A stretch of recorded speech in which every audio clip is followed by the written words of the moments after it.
The so-called crypto winter encircling the globe continues to get worse in many ways. More is being revealed about the FTX scandal, and on local levels, scandals are emerging almost on a daily basis. Could this be the end of the cryptoverse? Find out in this episode of Future Digital.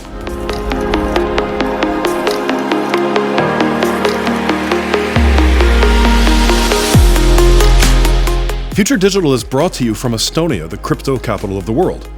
But is it? Is it really the crypto capital of the world? Here are some facts about local developments here in Estonia regarding the cryptoverse. As of last June, somewhere around 55% of the world's crypto companies were registered in Estonia. That's a lot. I mean, that's over half. Over half of all crypto companies in the world. So yes, that's why I've been calling this country the crypto capital of the world. However, we are not the Bahamas, Malta, or some other country where offshore accounts can thrive unchecked, potentially hiding the mammoth riches of wealthy companies and people who want to hide their wealth so they can get out of paying taxes. And I'll talk about taxes later. So while last June we have this number, 55%, that's actually just the tip of the Baltic iceberg. At the beginning of 2019 and 2020, there were approximately 2,000 virtual currency providers registered here. 2,000. By June of 2021, that number had decreased to 640, and according to Madis Mäeker, the head of the Financial Intelligence Unit of Estonia, that number is now down to 166. And even that number is still a lot. Malta, for example, has just a fraction of that number. Now, why has Estonia been such an attractive country for all things crypto? First of all, there is no corporate tax. Estonia ranks number 1 in the world in terms of tax competitiveness. Everyone pays basically the same income tax rate. There's a sales tax, and little tiny things like unemployment tax are added. There's also a payroll tax here of 33%. This means that someone who works for a company gets a salary, and on top of that salary, the company pays an additional 33%. This pays for healthcare, education, and so on.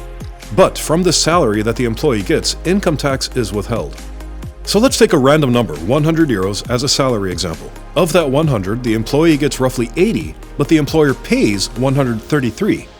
So unless you're brain dead and think that the payroll tax, or rather the so-called social tax, is somehow different from your real salary, the tax rate here is 40%. Steep, right? Yes. But the country is doing well. Salaries are climbing quickly, especially compared to where they began 30 years ago when the Russian occupation ended. But if you own a company, you pay no tax. You take out dividends, you pay a tax on that, of course. But this is what makes Estonia so attractive. But that's just the beginning. You don't have to live in Estonia to be a legal resident. There's something here called the e-residency program. For all intents and purposes, you can have legal residency here without ever having to physically be here. This lets you set up a company online. Yes, you can do it on your smartphone, and it takes as little as 18 minutes. This explains the name of our channel. The future is digital.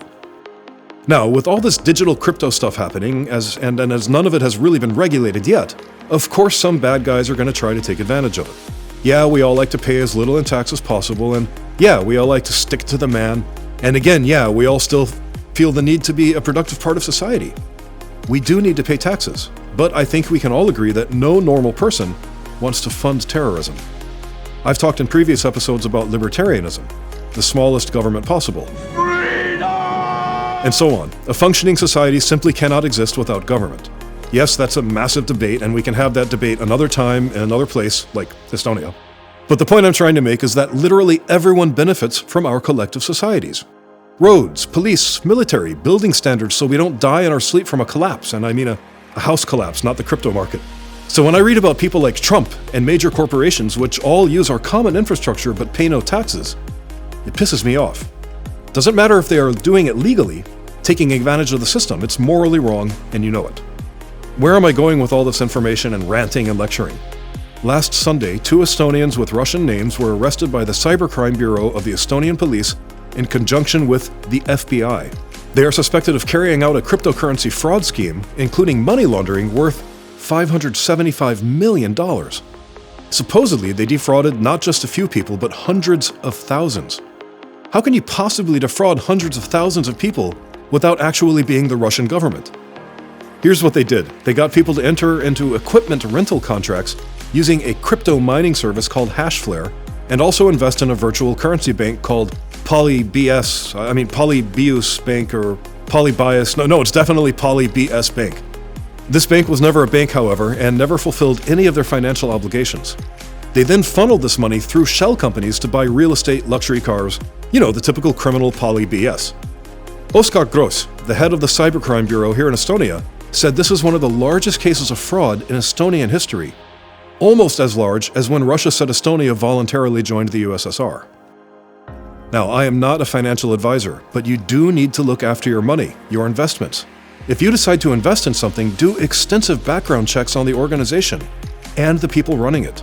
Don't be an anti-vaxxer and say, well, my friend has a friend, and then say, oh, according to my own research. Yeah, you didn't do any research. You looked for any sort of ridiculous info that matched the opinion you already had. Well, guess what? Your opinion is not a fact. How does this one case here in Estonia relate to the rest of the world and the cryptoverse? That's easy. Estonia is one of the most, if not the most, digitally advanced countries in the world. As the rest of the world starts to catch up, you can expect what happens here to happen where you are. As complex as blockchain technology and cryptocurrencies may seem, there are always easy ways out, shortcuts if you will, that make easy money seem more possible. Oskar Gross, the head of the Cybercrime Bureau, whom I've already mentioned, said, of course, cryptocurrency-related investigations are complex and usually take a lot of resources, but this does not mean that law enforcement does not give their best to investigate these cases. There are many legitimate ways to turn cryptocurrencies into business, but choosing a shortcut through deception or opaqueness is not a way to go about the venture. This is very important if you really think about it. A guy who is essentially a police chief in a specific field in a country very influential in all things crypto says that crypto isn't bad if you follow the law. What he says could impact what regulations will be recommended by the FSB. So while there is a crackdown on the nefarious elements of the cryptoverse, there does not seem to be any attempt to shut it all down. They just want it to be legal. Now it's time for this episode's fact about Estonia, and I gotta warn you, I'm going to recycle a joke from earlier in this episode. But here's this episode's fact about Estonia. Estonia is home to what is definitely Europe's and possibly the world's largest money laundering scandal in history. And don't get me wrong, Estonians didn't do it, it just happened here. And of course I'm talking about the Danske Bank scandal from 2017. Over several years, the Russian government, specifically operatives of Putin and his FSB secret police, laundered around $200 billion through this local bank. And they were very good at it. Using a system of shell companies and other hacks, they totally took advantage of the system. This money was used for personally financing Putin's extreme wealth, as well as financing the war in Ukraine. Maybe now you understand the need for sanctions on, well, everything connected to Russia.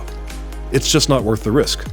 This was the biggest money laundering scandal in world history, but the biggest act of fraud in Estonian history was when Russia said Estonia had voluntarily joined the USSR.